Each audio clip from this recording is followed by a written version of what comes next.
lagi dengan Lily Chan's Kitchen.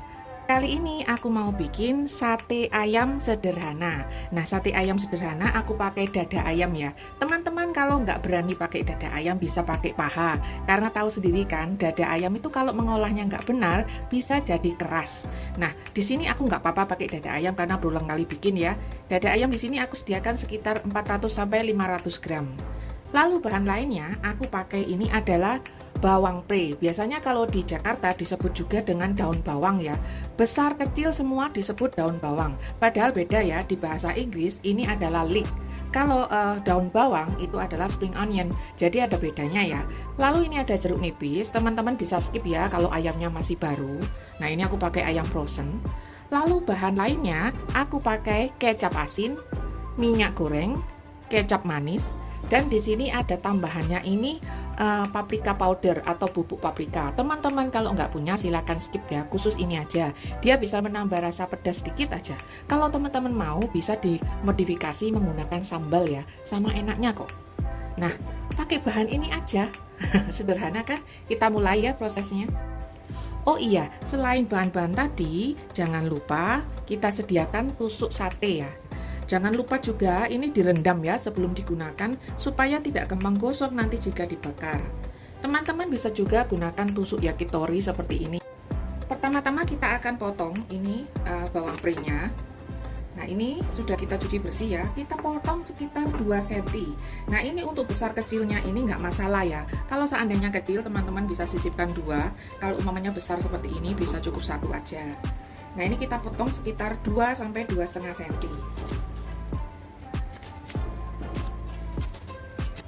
Nah, untuk bagian hijaunya kita tidak pakai ya.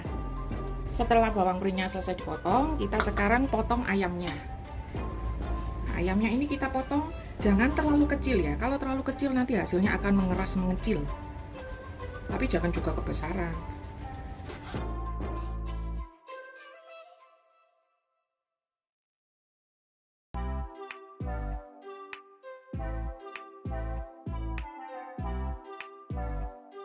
Nah, sudah selesai, kita pindahkan ke wadah. Lalu kita potong yang namanya jeruk nipisnya. Nah, ini kita kucuri ya. Tidak usah diberi garam karena nanti kita menggunakan kecap asin. Nah, ini kita bisa aduk rata. Lalu kita beri ini sekitar 3 sendok makan kecap asin. Teman-teman kalau mau lebih banyak sausnya bisa ditambah ya, daripada nanti kurang. Lalu kecap manis, kalau umpamanya pakai 3, kecap manisnya juga 3. Kalau 4 ya juga 4. Pokoknya satu-satu ya antara kecap asin dan kecap manisnya. Lalu tambahkan 1 sendok makan minyak goreng. Nah, jadi minyaknya 1 sendok aja. Lalu untuk bubuk paprikanya kita pakai secukupnya ya. Nah, ini kita aduk sampai rata. Nah, lalu kita marinasi. Nah, diamkan kurang lebih 20 sampai 30 menit ya. Bisa ditaruh di dalam kulkas. Nah, seperti ini kita diamkan. Nah, setelah kita marinasi, sekarang saatnya kita menusuk-nusuk satenya ya. Ini kita cari dulu yang bagian besar. Nah, ini kita tusuk. Lalu kita seling dengan bawang pre-nya seperti ini ya, teman-teman. Nah, kalau ada yang bentuknya segitiga ini bagusnya diletakkan di ujung ya. Nah, kita cari yang bentuknya kotak-kotak dulu. Ini kita seling-seling antara bawang pre dan juga ayamnya. Nah, seperti ini ya kurang lebih kita lakukan pada semua ayamnya.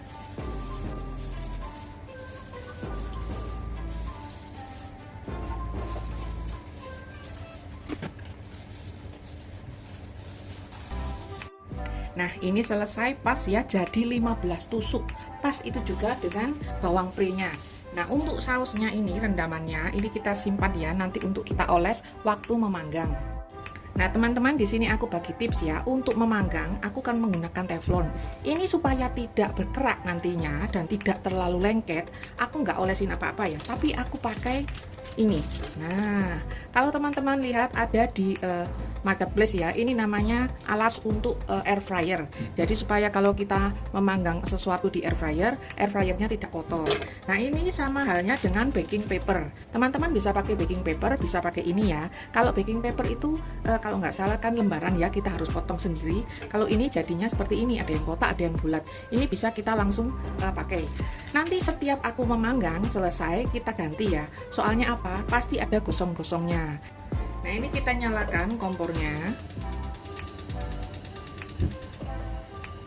Nah, menggunakan ini kita tidak perlu minyak. Tadi kan ada campuran minyak ya di dalam satenya. Itu supaya satenya juga nanti akhirnya mengkilap. Nah, ini kita letakkan aja seperti ini. Ini aku manggangnya 2 kali ya, teman-teman. Jadi sekali manggang 7 sampai 8.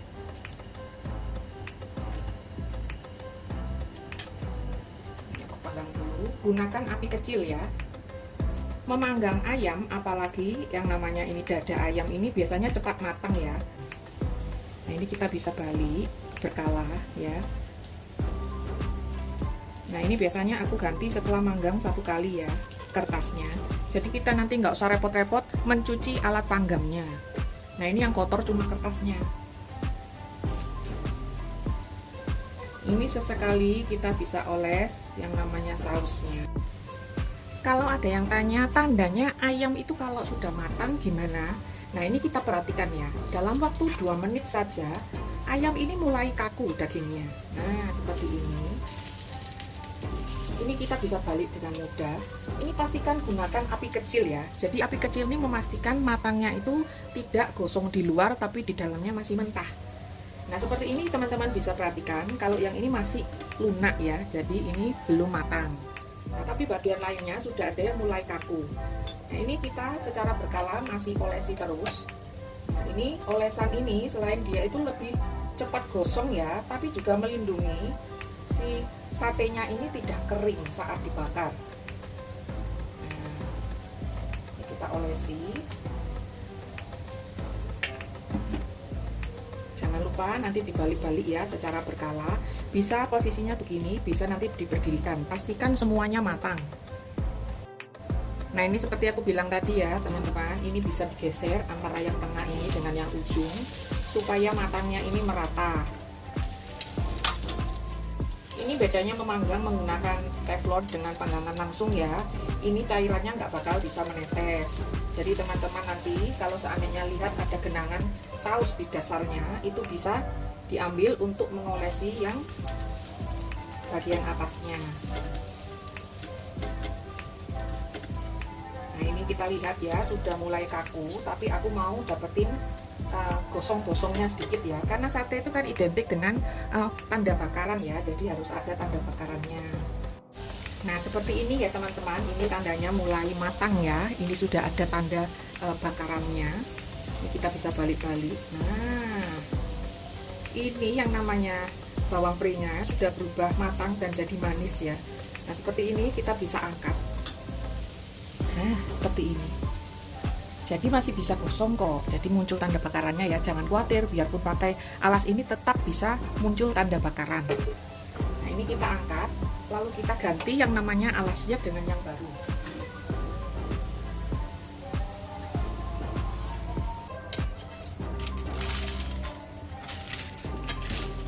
Nah, kita lihat, bersihkan alasnya tidak berkerak. Nah, ini kita ganti yang baru. Lalu kita nyalakan lagi. Kita ganti untuk panggangan yang baru.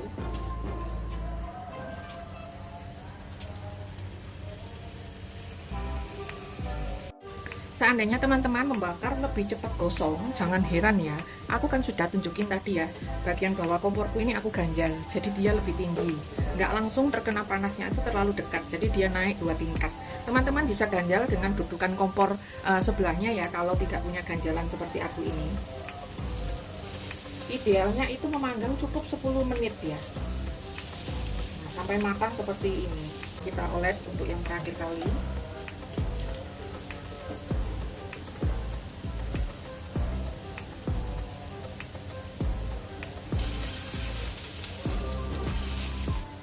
Nah, ini bumbunya sisa segini, 1 kecap manis dan 1 kecap asin ya. Makanya tadi aku bilang antara 3 sampai 4 sendok makan. Lebih baik lebih daripada kurang ya. Nah, ini sate kita sudah jadi. Kita siap angkat semuanya. Kita matikan apinya. Nah, ini sampai ada gosong-gosongnya ya.